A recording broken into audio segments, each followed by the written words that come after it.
All right, welcome back, everybody. It's Thursday. The week is pretty much over. Hope it's pretty much over for all of you too. I hope y'all get a break this weekend. We are still working in Module 2, so Introduction to Shape Layers. And we're still going to explore shape layers and different cool effects that you can apply to them, and how you can bring in other assets into your scene to create interesting backgrounds for your shape layers to live on top of. So we're going to be working with a file today in the Module 2 section, and it's in the Resource Files for Demonstration folder, and it's called, this is not it. Well, go ahead and download it. It looks like this.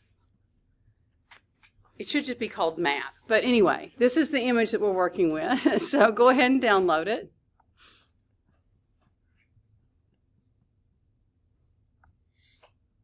Oh, wrong class. Hang on.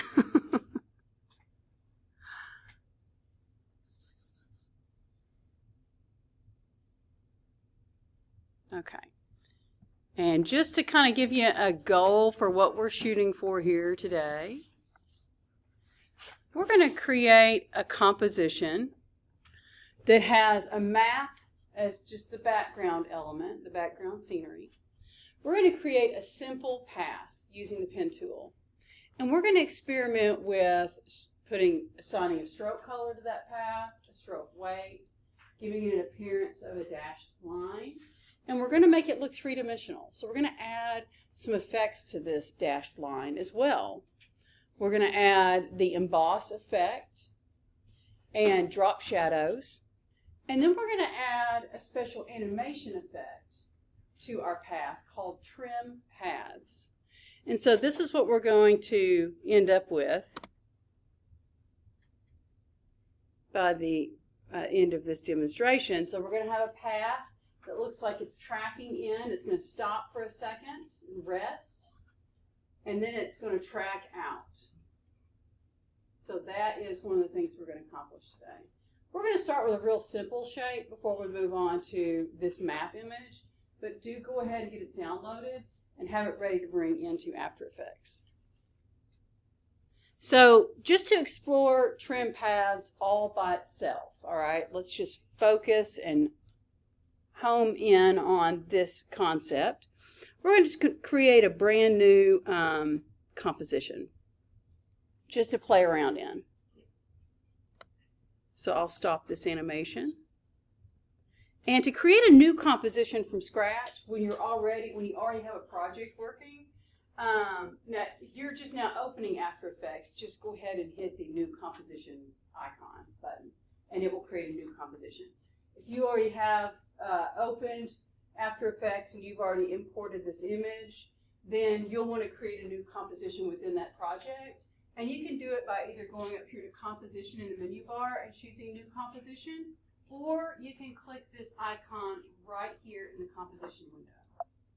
And that will bring up the Composition Settings box where you can give this a name, and you can choose, size, preferences, and things like that. So I'll just call this one Trim Paths, because that's what we're going to be exploring in this composition. So here's my new composition. And we're just going to apply this Trim Paths effect to simple shapes. Okay? So I'm going to create a star, because it just has a little more pizzazz than a rectangle. And I'm going to set my fill to none. So make sure that you don't have any fill color for the fill area. And we're just going to create a star that has a stroke outline of whatever color you choose. So remember, to choose a color, you want to click on this box or this icon right here. If you want to choose a stroke style, then you choose the word stroke, and then you can choose between these options. So I'm going to stay with that kind of teal color.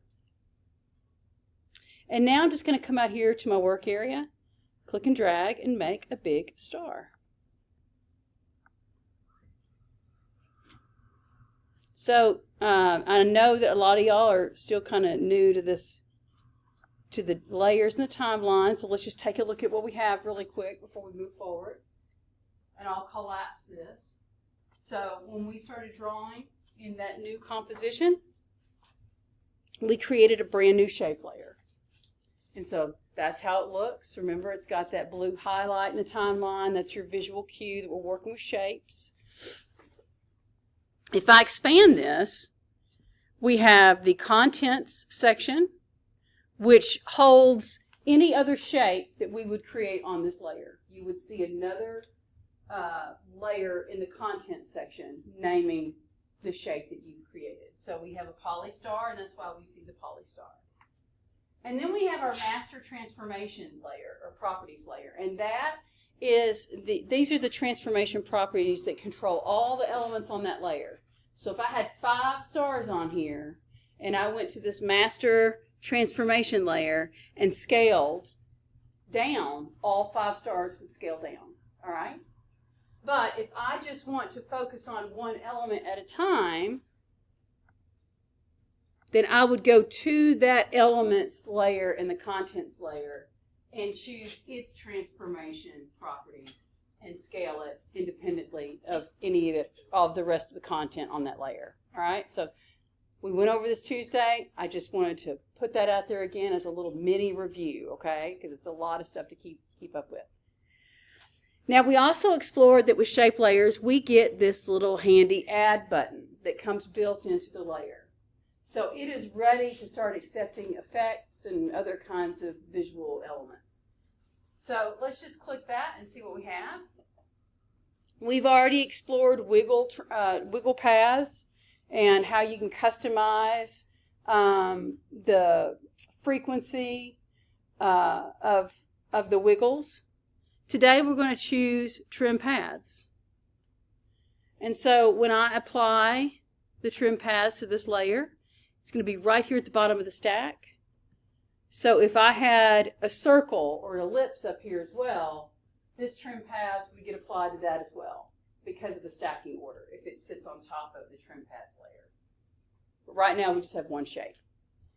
All right, so let's open up trim paths and let's see how this is built. So we have properties that we can work with. One is called the offset. And then we have the start and the end. So remember, when you see highlighted blue letters or numbers, that means that that's interactive. Most likely you can scrub through these percentages and interact with them that way. So the start point is at 0 and the end point is at 100. So these are percentages that move in opposite directions. Now, right now, we see this polystar in its entirety. And if you would like to see it not be visible at the beginning of your composition, then you would go ahead and set the start to 100%. And you would hit the stopwatch to create a keyframe. Now, I created my keyframe at the very beginning of the timeline. Now, you guys know that I like for there to be a little bit of buffer at the beginning, all right? So I probably should have created it a few frames out. That's no problem. I can just select it and slide it to where I want it. So I've taken this to the 2-second mark. My composition is 20 seconds long, just a heads up. I don't think I mentioned that when I set up this composition. So from 0 seconds to the 2-second mark, there will be no visibility of my polystar. I'm going to say that maybe by the 8-second mark, or maybe the 7-second mark, I am going to scrub down the percentage of the start. So this is what I have so far. So it writes on, or it draws itself on, and then it's just going to stop and hang out there for a little bit. And I just want it to rest in that visibility. Now I'm going to take my playhead down a few more frames, so maybe the 12-second mark or in between 12 and 14. And I'm going to hit a stopwatch for the end.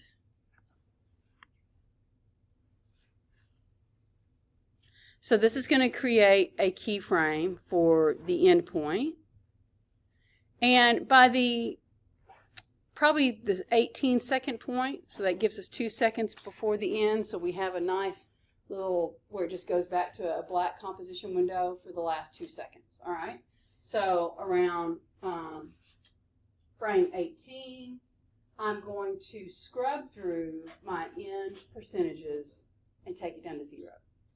And what's going to happen is you're going to see, because we set the start and the end percentages, it looks as though it's moving in from one direction and then moving out in the correct linear direction. Does that make sense? Just like the track did over the map. So we saw it track in from the right, headed to the left. Of course, I'm going in the opposite direction because I'm facing you guys, but from the right to the left, and then it stops for a second, and then it picks back up and continues on left until the whole trail is out of the scene. All right? That's really what we're doing with this polystar. All right, so let's go ahead and set our keyframe if you haven't already. I can't tell if I did or not. Nope. All right, so we'll set the keyframe just by scrubbing through these percentages. I do want to remind you guys that if you hit the stopwatch again thinking that you're creating a keyframe, all you're doing is just erasing the previous keyframes in that layer, okay? So the way to manually create a keyframe, if you ever need to, is through this little icon here, and that's really it. And then moving these parameters or percentages.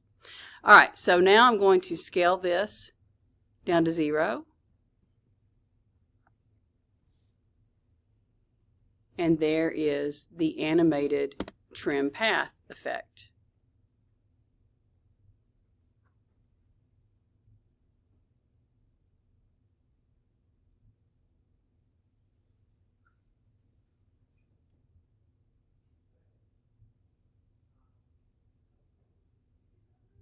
All right, so I'm going to pause this, just walk around, see how you guys are doing with this set of steps, answer any questions that you might have, and then we'll move on to creating a composition with a map in the background, creating a custom path, and adding more effects to this path to make it look like a dashed line or tracks moving into a scene. All right, you guys are doing great, so let's move ahead. So I'm just going to close these compositions. I don't really need them anymore because I'm going to create a brand new one.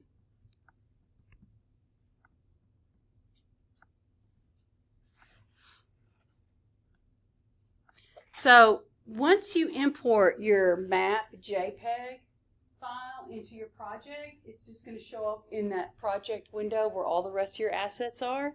It's telling you that it's a JPEG.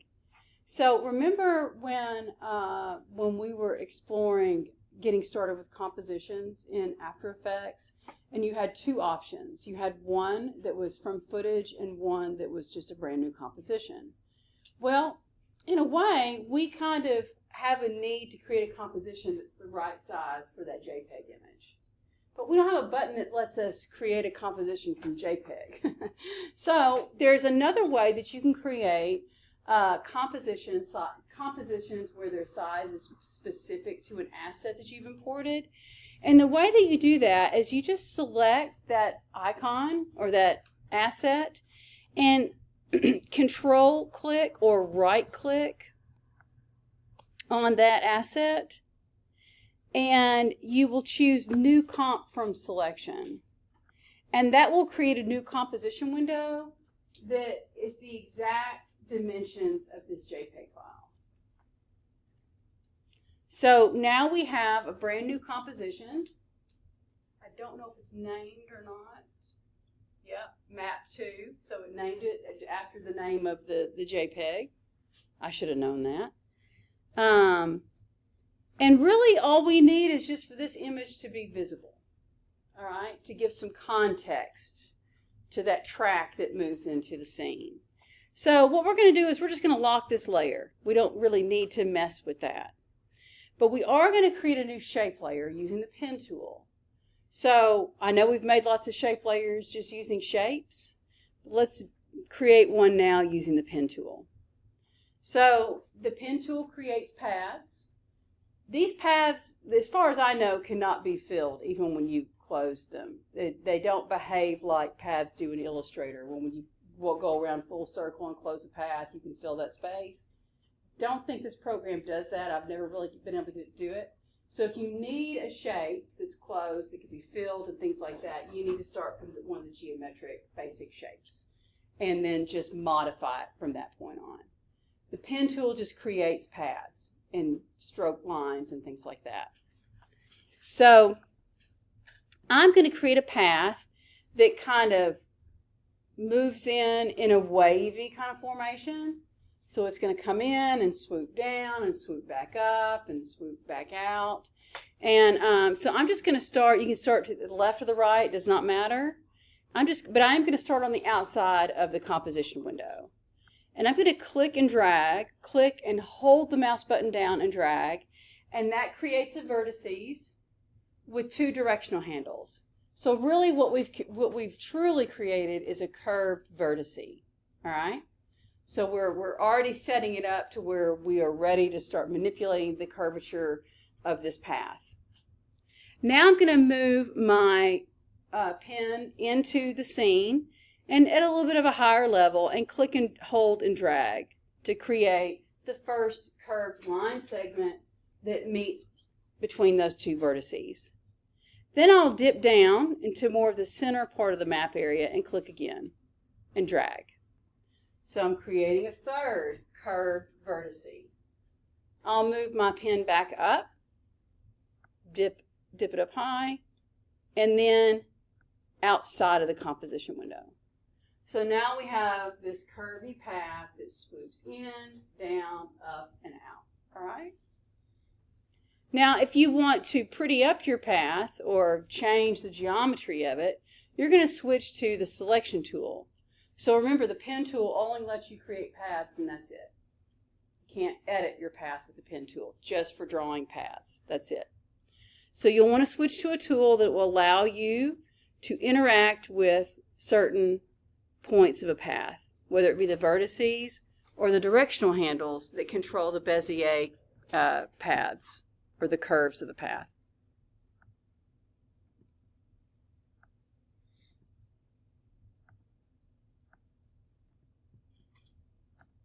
So right now, I'm just kind of smoothing out, rounding out my curves a little bit better.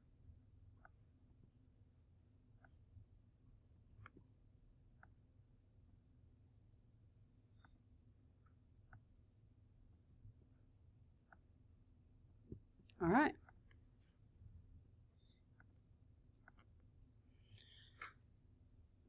So now we have a brand new shape layer, and it just has a shape on it that is a path. So I'm going to go ahead and open up the contents of this path, like you see here. And I'm going to open up the stroke options. So within those options, you have the ability to change the color, the opacity. And again, remember, if you see a stopwatch, that means all of these properties can be animated.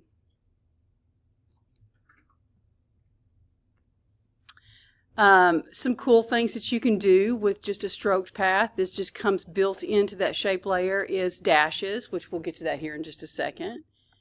But you can taper your path as well, so you can have parts of it that really get nice and thin. And these are properties that can be animated. So if you wanted a path that moved into a scene really thick and heavy and bold, and then becomes wispy and tapers off and leaves the scene, you can set up keyframes and percentages that will create that effect for you. So I'm not going to go through all of these, but just know that they're here, and do take some time to experiment with them just to kind of get a feel for all that you can do with just a simple path. Now I'm going to go to dashes. And when I try to expand dashes, nothing happens. It's because I have not set the amount of dashes yet. So that's what these plus and minus signs are for. If you start clicking on the plus sign, it's going to create a dash or a set of dashes. They're all going to be the same width and height and all that good stuff. Right here you have the dash, I guess, amount. I'm really not sure what these numbers mean. I do know that if you stretch them out to a higher number, they become bigger dashes, wider dashes. And then you have the offset that just allows you to shift them in one direction or another. So I'm trying to achieve a dashed line where, I don't know, they're more rectangular than square, but you're welcome to experiment with whatever. So I think I'm going to set mine to about 90. But I also don't want my dashed lines to be butt capped like that. So I want to change the appearance of what the ends of these line segments look like. So right here where it says line cap, it's set to butt cap. And if you click this drop down menu, you can choose a different appearance. So this one kind of rounds out, or it doesn't kind of, it does round the edges out. It just gives it a softer appearance. So these are all things that you can do with a simple shape. Now I want these to look more three-dimensional. So we're going to add some effects to this that are going to make it look like it's a three-dimensional set of tracks kind of hovering over this map, complete with a drop shadow to really convey that sense of distance or a separation of these two overlapping objects. So let's start with the emboss. So in order for the emboss effect to be applied to this stroked path, we're going to need to make sure that this path is selected. So make sure you select it. And then we're going to go to Effect in the menu bar. And the reason why we're going up here is because I don't think that Emboss is an option with these getting started quickly options that you can access straight through the shape layer. So for that reason, we're going to go to Effects and go to Stylize and choose Emboss.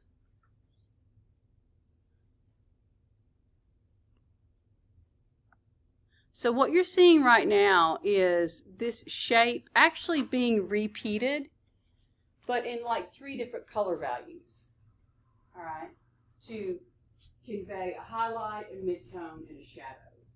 Now, the way they're all positioned right now, it doesn't look very three-dimensional. So we're going to do some things to make some adjustments so that this does look more three-dimensional. So one, let's just start with the relief. Let's go ahead and scrub those values up a little bit. So now you can see more of a separation between dark, midtone, and highlight. We can set the directional angle. So I am a creature of habit, and whenever I'm drawing or modeling or whatever the case might be, if it's something three-dimensional, I always have my light source come from the upper left-hand corner. It doesn't have to, but that's the look I'm going for, is if the light source is coming from above, hitting this track, and then the darker side of these shapes rests underneath. Now, right now they do look like just offset shapes, but we're going to do some blending that's going to tone down the harshness of where this offset is occurring. And it's going to make these edges look softer and more blended together. So you're going to do that right down here with Blend with Original. And so this is really just playing around with the things. This whole effect can control things like the aspect of these shapes' opacities, and maybe tone down the opacity so they become a little bit more transparent. And it's smart about it. It does it in the right order too. So, you know, that way you can see through some of these layers and see what's behind it, and that transparency helps to create more of a blended look. How are we doing so far, folks? Y'all following?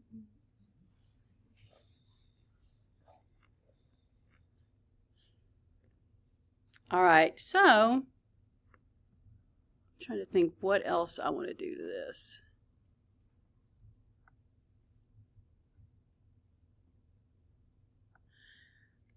So I think I'm pretty happy with the emboss effect for now. I can always come back and modify that if I need to. But I want to add another effect to this to really make this appear to be something that's three-dimensional and hovering over this map. It's going to need a drop shadow. So we're going to apply the drop shadow the same way we did the emboss effect. So you want to make sure you have that layer selected. And then go to Effect, Stylize,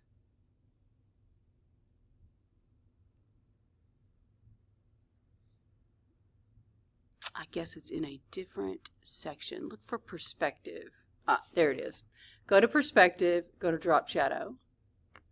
So now we have a drop shadow, and it's kind of harsh at the moment. So if I adjust the distance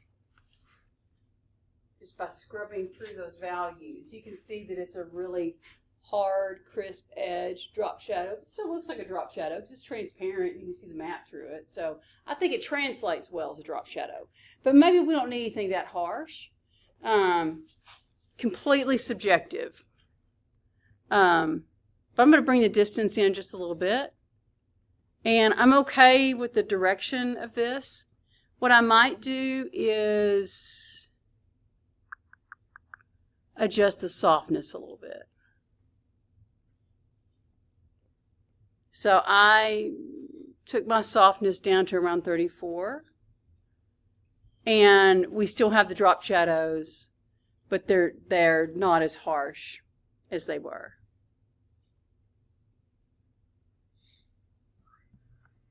All right, so now we have, we started out from just a flat line, and whatever color you made it, it was just a flat, boring line. We manipulated the dashes of that stroke line. We applied a couple of effects to it, and just by doing those things all in one shape layer, we were able to achieve something that looks pretty three-dimensional. So now let's have this track interact with this scene. We're going to do the trim paths to do that. So we'll have to apply another effect to this layer. So we'll need to select the layer, make sure it's open, go to Add, go to Trim Paths. We're going to open up the Trim Paths effect. And we're going to set this up for where it needs to be, close to the beginning of the timeline. So you know me, I like that little buffer at the beginning, so I'm going to move my playhead out to the 2-second mark. And then I'm going to hit the stopwatch for start. And then I'm going to set my percentage. Actually, I'm going to do it in the opposite. I'm going to start with N.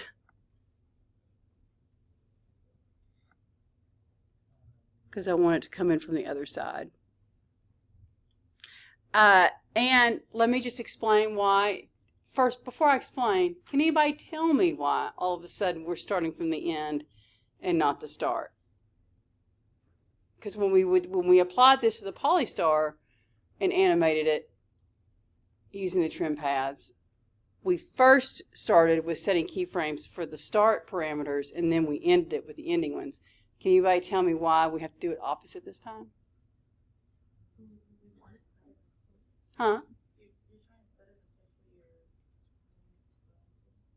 Well, I am trying to set it to start at a specific time. But really, it's because of the direction that I drew the path in. So that's what the trim path remembers, the starting point of the path. And so it just remembers the direction that I started my first vertices with and drew out. All right, so I'm going to move beyond this keyframe and come out to like the 7-second mark. And I'm going to adjust these percentages and bring the, I must have erased, oh, I'm in the wrong one.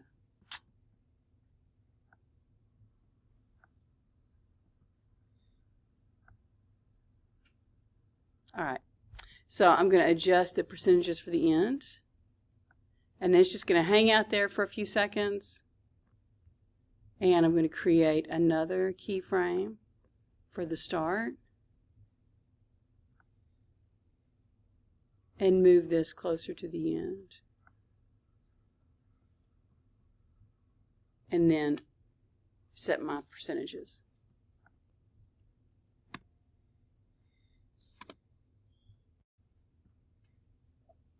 All right. So a couple more things I want to show you all. I want to show you the pan and scale technique.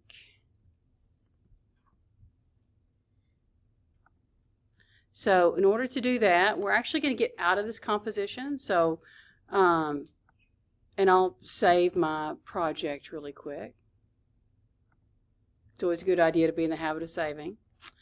I'm going to close this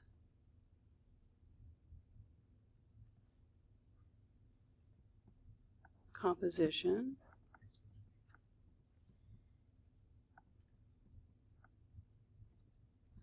And I'm going to create a new one.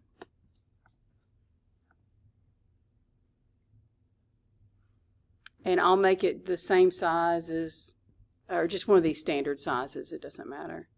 And then click OK. Make sure the duration is set for the duration of the composition you're working in. And then I'm going to choose my most recent animated composition, so map 2. And what I'm going to do is, notice I just now created a new composition. Sorry, I didn't name it. It's just called Comp 1. But I'm going to drag map 2 over into this composition. So now we have a new layer in this newest composition, and this layer is the composition that we just worked in.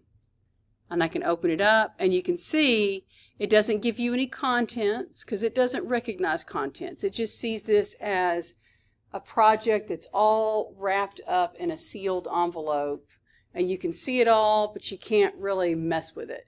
If you wanted to make some changes to what you see in this composition, you would have to go back to the master composition and make your updates there.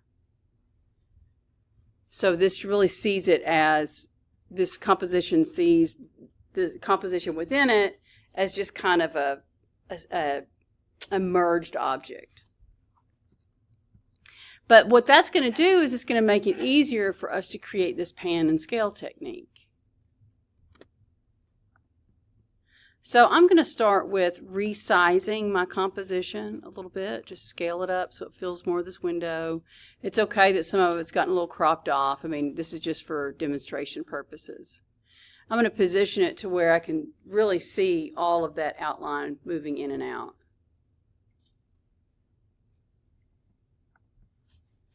And I'm going to set some keyframes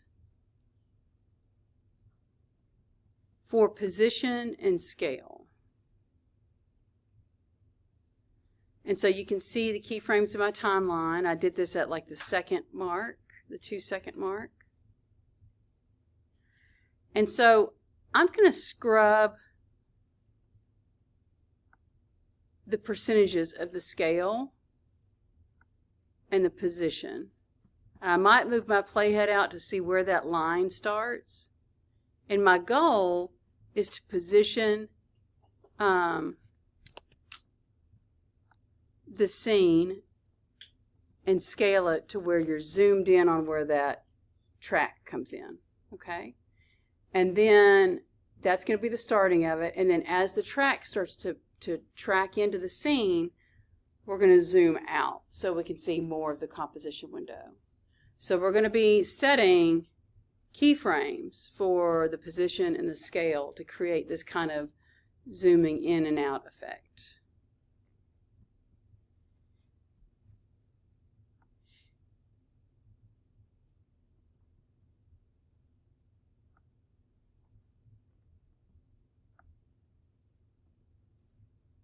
So if you'll notice, I'm just kind of going back and forth, and I've accidentally created some keyframes I didn't mean to create.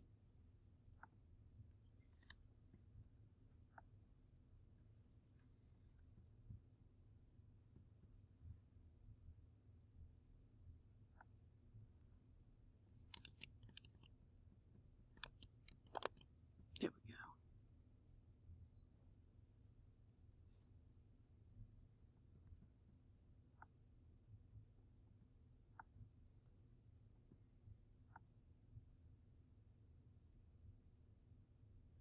All right, so I think I'll start it maybe right here. And now I'm going to move my playhead out to about the 7-second mark. And I'm choosing that spot because I know that's the place in my composition where everything stops and you can see the whole scene. So I'm going to reset the position and the scale.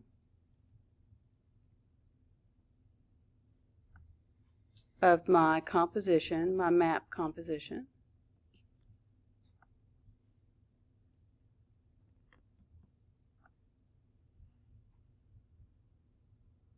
Of course, I don't really like the way that's working out, but it's not a perfect world.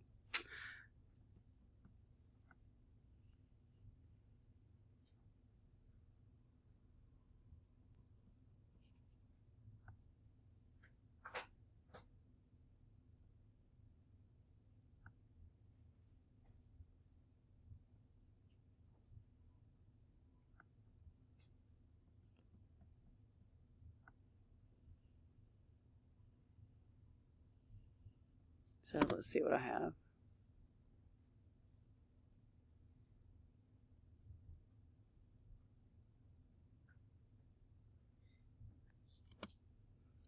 I think I have an extra keyframe going on somewhere. Let me take this animation out. If you ever mess up with your animation, just select the keyframes and delete them. All right, so I'm going to set this up again. Get it positioned before I start setting my keyframes because I think that kind of messed me up. So I'm probably start it right here. So I'll set my position and my scale, and then I'm going to scrub through until I get to that spot where I know everything is into the scene, and I will scale it down and scoot the position over a little bit.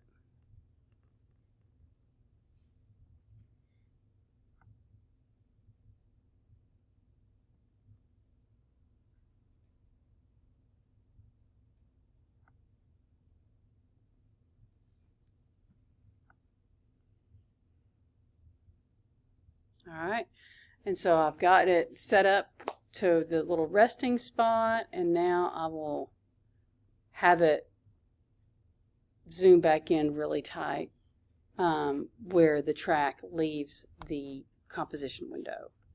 So I'll take the playhead where that needs to happen.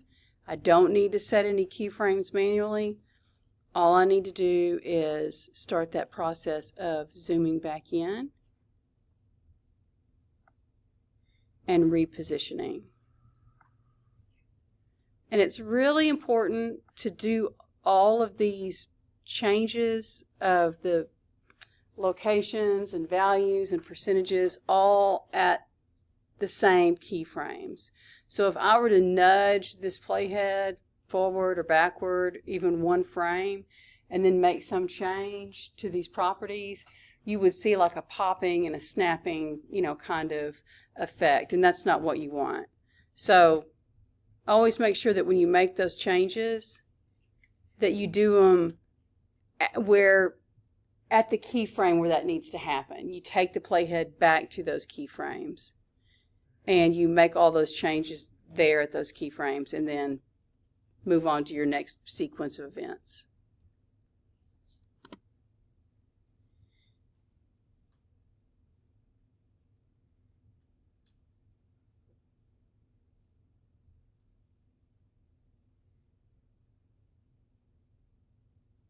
So it's really slow because it's 20 seconds long. This might have been a little bit more dynamic if it were a shorter time frame. But that is the pan and scale technique, where you create the illusion of moving in and out of a scene. And in order to do that, especially with a scene that already has animation, you've got to figure out how to get that composition into a format where it's going to behave like a merged or a flattened object. All right? We would never be able to zoom in and zoom out of the scene in the previous composition because we had multiple layers, and there's just really no way to do that. So it needs to see it as almost like a snapshot, you know, with the animation inside. So you can nest